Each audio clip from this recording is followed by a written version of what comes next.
Hello, welcome to the Inner Circle. I am your host once again, Greg Chance. This is the finale edition of the Inner Circle, the finale of Season 1 of District 13, and what a finale it was! I mean, we rescued Flint, Vince finally conquered Hightower, which might have been all fun and games for you, but I had to sweep him up. Sam rescued Rebecca. He got a promotion, which my boss wasn't buried, so I don't get one. Lucifer saved the day. Like he literally saved the day, because it would have been perpetual night. And Jessica starts to suspect that Chris might be lying, which we'll see what that leads to. My favorite part was Mammon and Sam in the woods. It was a nice comic relief to go against all the tension that was going on. Let me know what your favorite part was down in the comments below. Spoiler alert, this takes place after episode 9, so forget everything I just said and go watch it if you haven't. Good. In today's episode, we are going to have Dustin Detore talking about Samael, his character, and his excitement about the finale. And then the moment I've been waiting for my entire life, an interview with Mike Franz. I hope you enjoyed as much as I did.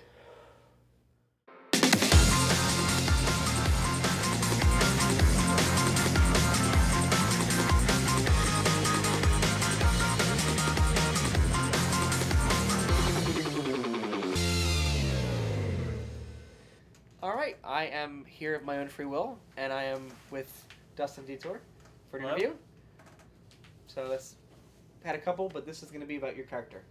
Alright. So, Samael, what is it like playing Samael, and how is he different from you?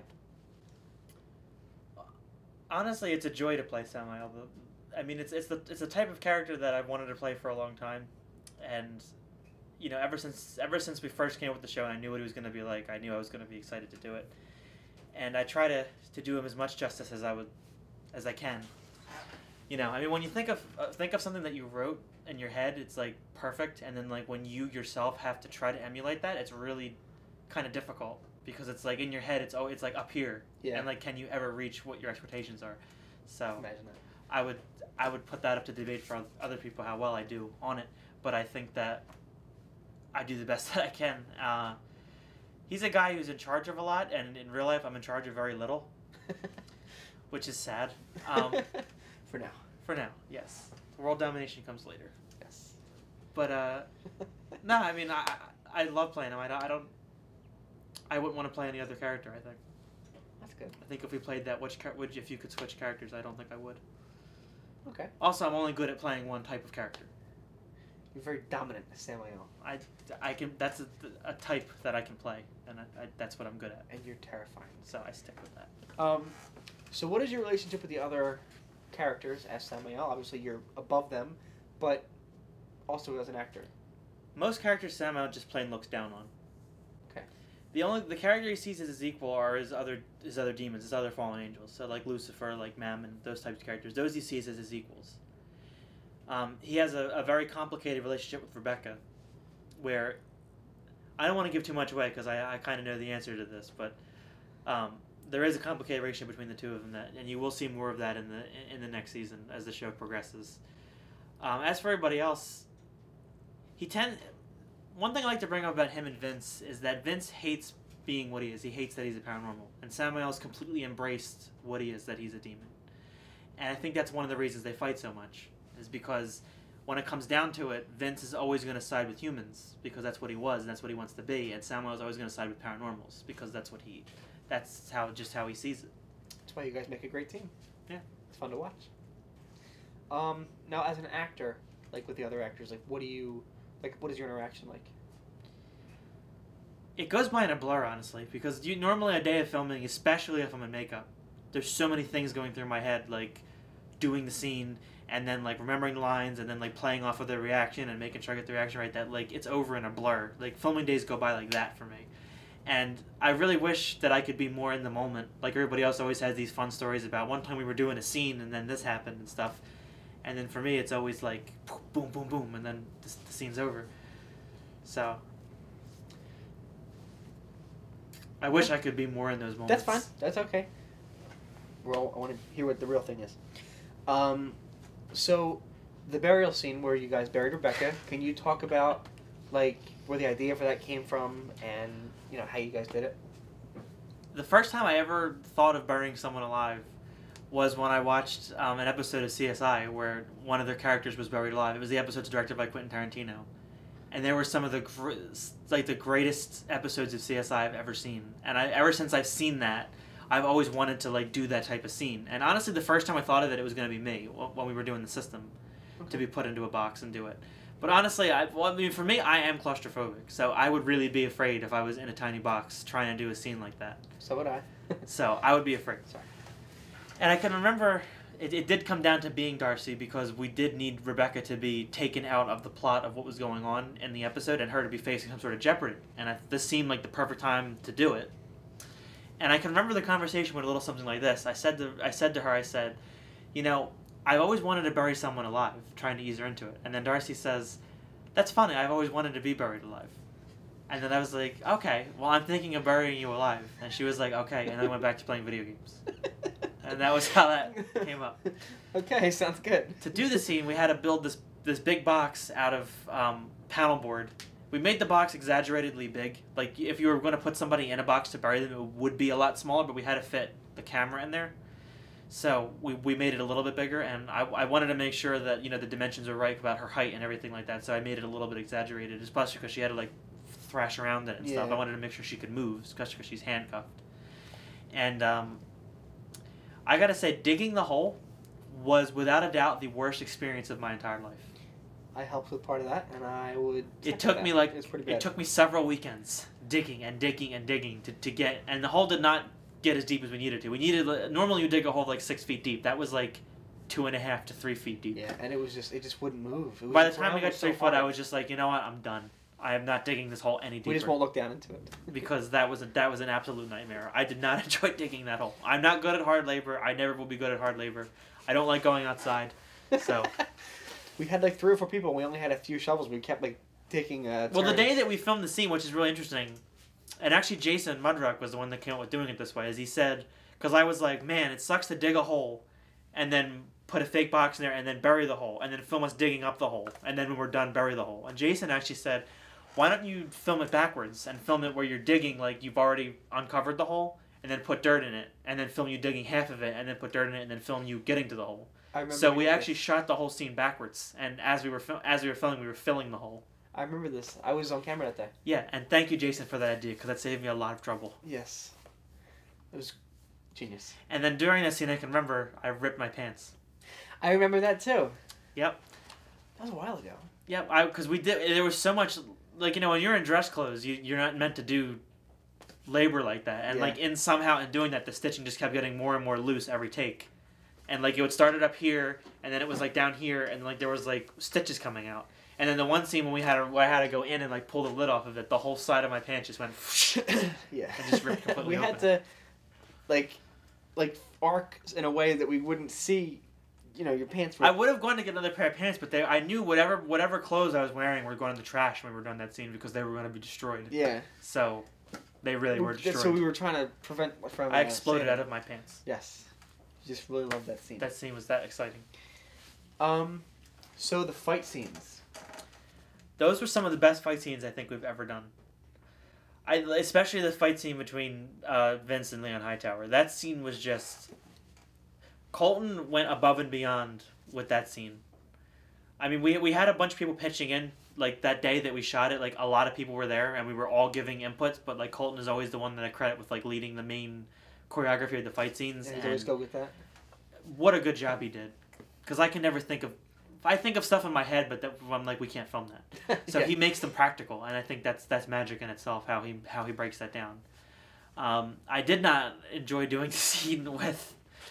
I love Sam, but I was not good at sword fighting. And it took a lot of takes for me to do that. I couldn't get my head into it. I was there, I remember that. Luckily, out of nowhere, because I remember the day we filmed that, I was watching sword fighting scenes online like all day, trying to get in the mood. And I learned a couple basic things, which did help me, like YouTube, thank you. But Sam had some training for some reason, I don't remember why, in sword fighting, and I'm glad she was there because she really helped me not make it suck too much. And so we got through it, but every other fight scene that I've seen in that episode, even Anthony's fight scene was amazing. The fight scene that I did with Anthony, I even was so much fun to do. It was extremely action-packed, and it was awesome. Yeah, they always add some fun to the show. Definitely. So talk about your relationship with Mammon, the green guy. Mammon and I had a very interesting scene in this episode. A very long arc of searching for Rebecca. And here's the story of how we did that.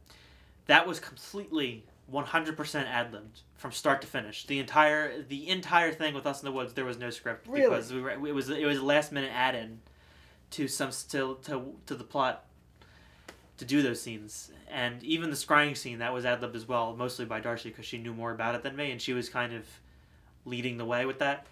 But we drove out into the woods, and we were fighting daylight to try to get the scene done before the sun went down. And, all that walking through the woods and everything, the tracking scenes and everything, that was just John and I ad-libbing. And it was a lot of fun, and I liked that we're that connected to our characters that we could ad-lib like that we could just go. Wouldn't have guessed. It was pretty good. Yeah, it was something else. Huh. So, the thing is, you're always around, being like one of the main people. So, all right, who is your favorite person to interact with, and then who would you like to interact with in the future? So I feel like you've acted with almost everybody. I'm pretty sure that I have. I think the only person I could think of that I haven't acted with is my mother. That's the only person I can think of that I have not acted with, and I don't know how those scenes would go, but Hi, Mom. Yeah, that would probably be very awkward for me. I mean, but if the script comes down to it, I'll still do it. I'm not going to shy away from it. But yeah, we did it with your dad in the system. Yes, I did. That was a really creepy sentence. Let me try you to think. filmed with your father in a scene on paper that we acted out in the system. Yeah, nice. I'm sorry that I talked too fast. That's fine. Yeah, that's such a tough choice, but because I like working with so many different people. Well, you can highlight a few people. I mean, like what Darcy said in her interview, when we do our scenes together, because we write everything together, there's this, we know it so well that, that works when we have a scene one-on-one, especially because there's so little prep time because we just know it. We wrote the scene, we talked about the scene, we've crafted the scene, we know about it. But at the same time, I also really love working with John Raffici because, I feel like the chemistry is just always on point. And we've done so much ad-libbing on the show, probably more than anyone else, that we're so good at, we could go on Whose Line Is It Anyway and be able to get away with it because we can just ad-lib so well together. We just have that, we just click. And I love working with John Raffici. Believe me, I wish I could say that I would love to work with Mike Franz, but I was lucky to be the first one on the show to work with Mike Franz. And Mike and I have our scenes in hell apart from everybody else. So I was kind of hoarding Mike for the longest part of the season. And then as you guys saw in the finale, he came to Earth and you got to work with a couple more people. And there will be more in store of that next season. So all those people, and when I say all those people, I mean all of the people that want to work with Mike Franz some of them will start to get their wish. Okay. But I can't blame them. He's awesome. I mean, how could you not want to work with Mike Franz? He's pretty great. And every time someone says that, I get to say more nice things about him. So is there anything you'd like to add that I didn't say? Just, it's been an amazing ride, and I really want to thank everybody that stuck with us through our first season. And season 2 is in production right now. And I can't say much about it because it's chock full of spoilers, but it's going to be an amazing ride, and I really can't wait for you guys to see it. I agree. I've only seen a little bit of it, but from what I hear and see on paper, it's going to be fun. I'm looking forward to it. Mm-hmm. Season 2. Season 2. All right. This is the end of the interview, so cut the camera. Form of a bucket of water. That was the second one is a bucket of water. Okay, well, I know that's what you like. Then why did you say it? Well, because I thought that's what you wanted to say. I'm sorry.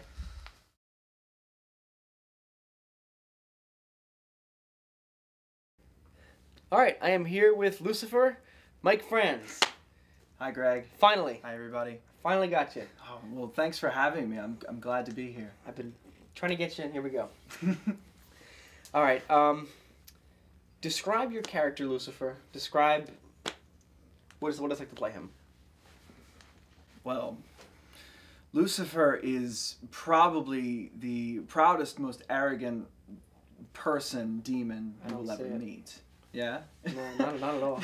Well, he is, I think he's flawed, but in a very human way. And it's ironic, of course, because he's not human, but of course the way I portray characters, because I'm a human being, I tend to put those human qualities in my characters. And I think Lucifer definitely has those human qualities. He's very proud, you know, he wants to be liked, really. And he just goes about it in the wrong way, you know what I mean? Yeah. Definitely. What it's like to play him? Well, it's a lot of fun. It is so much fun, and it's just because of what the creators have given me, what the writers have given me to play with. It's like a little playground. I get to look at the script and go, all right, so that's what Lucifer's dealing with this week. That's what we have to do. All right, let's go. And then I make my choices, and then we come to set, and it's a whole different ball game, you know. It's great. It's a lot of fun. Interesting. I noticed you don't have the horns. I don't. Well, not today. Not today. But usually I do. Good makeup today, covering them up. Great makeup today. How were you first approached for the part of Lucifer, and like who approached you? What was your first reaction?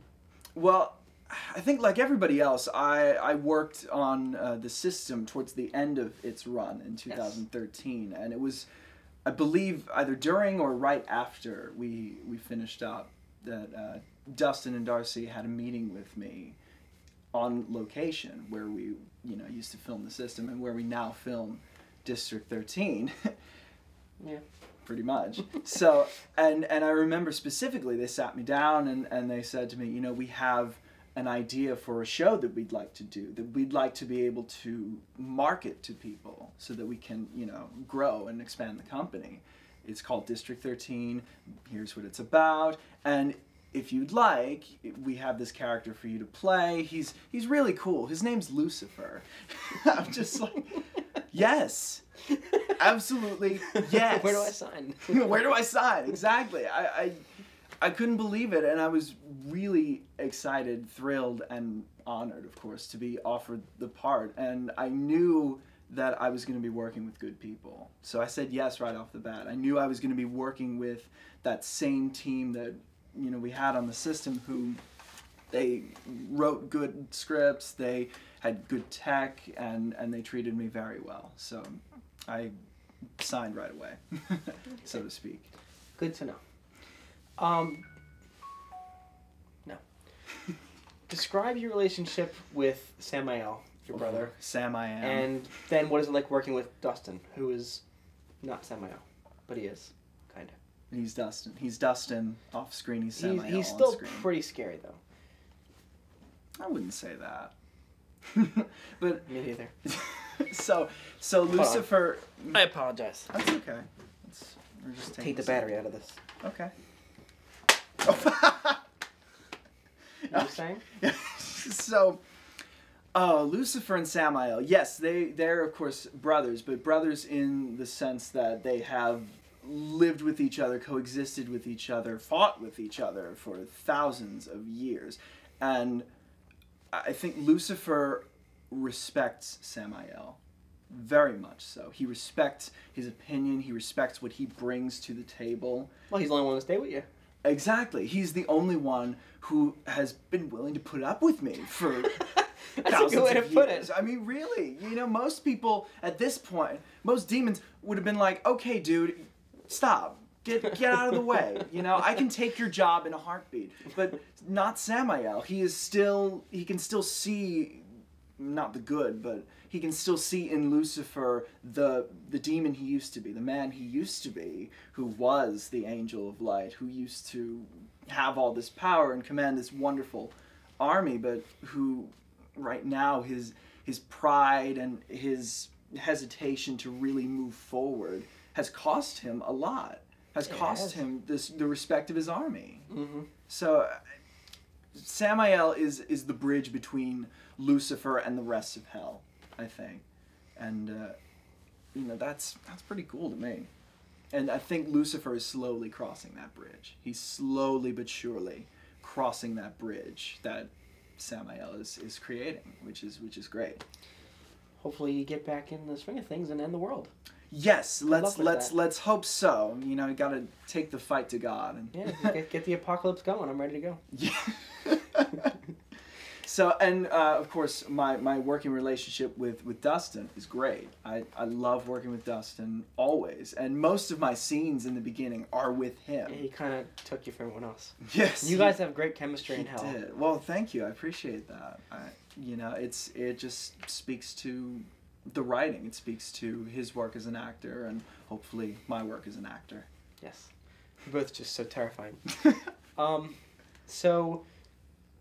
What was it like, kind of, in a sense, there's no really villains and heroes in this show, but one might think of Lucifer as a villain, but at the end of the day, you saved the day in the season finale. I know. Kind of talk I about couldn't that, believe and it. then what was it like with John Angeloni and Matt Howard?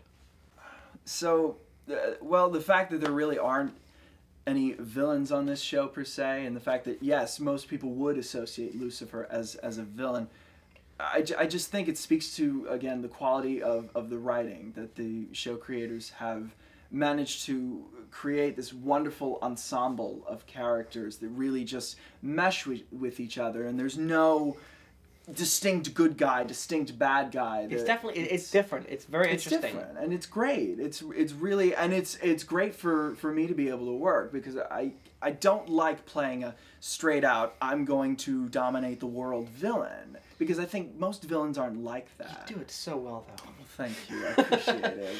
But and it's fun to do that, of course. It's fun playing the villain. I think most actors would agree with that. As much fun as it is to be the hero, sometimes it's more fun to be the villain. You gotta be a liked villain, though. Yes, a liked villain, of course. But yeah, I feel like most villains, they don't see themselves that way. They don't see themselves as, oh, I'm going to go dominate the world today. I think they see themselves as, this is what I have to do because it is right for me, and maybe altruistically for the rest of the world, or the realms, or whatever you'd like to call them, you know, and for hell. So, you know, with that in mind, I think the creators have done a great job in establishing characters, not heroes or villains, characters with goals and motivations. Which we'll find out to come. Which we will find out to come. And the fact that from their point of view, they are right. And it's up to them to get the job done. I look forward to seeing that. Yes. Oh, yes. And your second question was about working with John and Matt Howard. Yes. Boy, that was a fun day. I remember coming on set and seeing John tied in that chair, going like, okay, all right, this is gonna be good. And then Matt Howard comes in. He's big. He's like, you know, he's a great guy. And just, you know, being able to work with him too. Oh my goodness, just what he brings to the table. I mean, it was great to. Yeah, he's a great actor. I regret that I didn't have any days where I was here on set with him. But always next season. Yeah, there's always. So we can bring him back to life. I know, as long as the story calls for it and the timing is right. Well, maybe we'll make a cameo. Yeah, who knows? So what was your favorite moment this season? There's a lot of favorite moments. I mean, would you like a favorite moment that Lucifer has, or a favorite moment overall in the show, or both? Give me both. Both? Okay, well, favorite moment in this show, it's a very funny one that it's almost skipped over in a way. In one of the very first episodes, when Samael walks into the precinct and he's, you know, sitting down at his computer, and then Joe's character, Chris, comes in, looks at the computer screen, and goes, wait, what, Sam, what happened to your computer? And Sam just goes, it irritated me. Love it. It was just so funny, and you know, just so matter of fact, and that's who he is. It irritated him, or it annoyed him, so it had to burn. It had to burn. And then it stays that way. It does. It most certainly does. It's still around. Yeah. Nobody likes technology except for Flint and me and your character. Yeah. Yeah. Leonard. Thanks. Leonard Goldberg. Okay. Oh, there you go. You know who I am. There's something Jewish. It's all right. I'm not offended. No. So I think that's my favorite moment overall. That's not Lucifer, but Lucifer moment is probably right now. I'm thinking of the Vinci symbols scene where it's the first moment where Lucifer finally The first one where you crosses see him? that bridge. You know what I mean? Mm-hmm. When you're in hell? Yeah, when I'm in Okay. hell, and Samael has asked me to translate these ancient ruins, and well, of course I remember that day. That was a very I think I was there. yeah. You were there. You were there. That was That was like a year ago. that was yes. Oh yes, that was a while ago. But I think it was my favorite moment because of the challenge it required for me as an actor to be able to deliver that expository dialogue and to make it real and to again cross that bridge that Samael is offering to me of here, come work with me and come help me so that we can help these other people and you can start to be who you once were. And the fact that Lucifer, that I decide to do that and that I take pleasure in that, it's the first step, and I think you'll be able to see the journey progress. That's one of my favorites. Yeah. That was definitely a good one. Thank you. What was it? Okay, hold on. I have to look. Okay. No problem. Who has been your favorite person to work with this season, and who would you like to work with in the future? Favorite person to work with? Do I have to pick one? Because I like all of them. Yeah. Okay. That's the rule. All right. I said I really liked. All right, John Angeloni.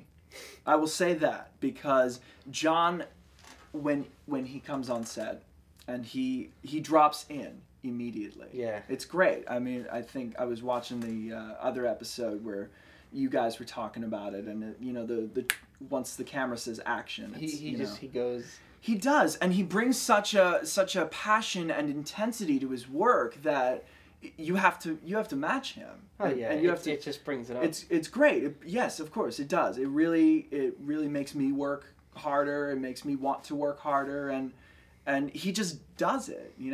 That's who he is. And of course I'm good friends with him, and I love being able to, once the camera stops rolling, just joke around and have a good time and hang out with him, hang out with all my friends. Your characters are not friends. No, they are not friends, and that's fun too. It's interesting to see that because I know how good friends you guys are. Yeah. So it's weird seeing that. It's fun being able to play that. And Lucifer, I'm just like, you're beneath me. And he's just like, you really think I'm beneath you? You have no idea what I've done. I'm like, yeah, I kind of do. And you screwed around for 2,000 years, and now we have to clean up your mess. That's an interesting way to sum up season 1. Like, 2,000 years, and you have to get me up here. It's cold up here. Pretty cold. That moment specifically, which we saw in episode 8, I liked that moment. I thought it was very interesting, just because it really does sum up Vince's actions within the course of not only the series, but what transpired before the series. Yeah. And who in the future would you like to work with if you had the chance? Joe Bettino. Yes. No question. I love Joe. He's one of my best friends, and I think it would be wonderful to have him exposed to Lucifer himself first, and like what that would do for the station and for the collision of the mortal and the supernatural. I wonder how we'd handle it. I want to meet you too. No, I know exactly how I would handle it. I would want to meet. I want to meet. I'd you go too. nuts. Yeah, of course you would. The name Lucifer. It's just like, I'll call you Lou. Hey Lou, what's up? I'll call you if my phone ever stops working again. I'm sure I'd love being called Lou. I'll put you in my phone as Lou. Okay. Take selfies and then Oh, my yes. phone caught fire. Anything you want to add? I know you haven't asked these questions, but I'd just like to talk about the the behind the scenes process, if that's Go for okay. it. Your makeup. Yes, makeup. Gluing things to your head. Yes, yeah, and I'm fortunate. I have probably the least amount of required makeup in I think the I have show. the least. Well, okay. Well, of the paranormal characters, I don't have to put any body paint on. I'm insulted. Well, I'm sorry. But of all the characters, you take that title then. Okay. But of all the supernatural characters, I mean, I think I'm the most fortunate. And yeah, it's pretty much get on set, glue the horns to my head, glue the nails on, put the ring on. I mean, it's really not that challenging, thankfully. And that is pretty much mostly because we have Alexis Bell as our makeup artist. She is amazing. I mean, we had a good process before Alexis came on. I mean, Did you yes. have to stick your hands in that thing for like an hour now? Yes. Are you used to, or now it's different? I know, I did. And what happened before was that we had to, when we took the nails off, we had to dip our fingers in the acetone, I remember the nail sitting remover, and just afterwards sitting and watching there that. for at least an hour, just like each one, just trying to get it off. And you know, it was like, all right. And then, I mean, we got new nails, and then Alexis came on, and then the process just got so streamlined. Now I can just rip them off just as easily as I put them on, and it's great. It's great. And the horns too are like, still in the same place, and I love my makeup. Does that hurt?